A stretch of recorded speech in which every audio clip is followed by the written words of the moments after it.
ମହତ ବଚନ। ଲେଖାକୁ ଚର୍ଚ୍ଚିତ କରିବା ପାଇଁ ମୂଲ୍ୟବୋଧରୁ ହଟିଯିବା ଉଚିତ ନୁହେଁ। ବିଜ୍ଞାନ ଅନ୍ୟ କିଛି ନୁହେଁ, ଏକ ଉପଲବ୍ଧି। ବିଶ୍ୱାସ ସହିତ ଲଢ଼େଇ କରିବାକୁ ହେଲେ ଆମକୁ ଦୁଇଗୁଣ ଯୁକ୍ତି କରିବାକୁ ପଡ଼ିଥାଏ। ଧୈର୍ଯ୍ୟ ରଖ ଓ ନିଜେ ଯାହା ତାହା ହେବାକୁ ଚେଷ୍ଟା କର।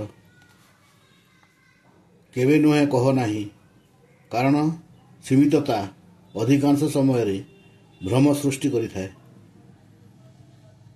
ଓହରିଯିବା ଏକ ଅଭ୍ୟାସ, କେବେ ଛାଡ଼ିବାକୁ ଚେଷ୍ଟା କର ନାହିଁ।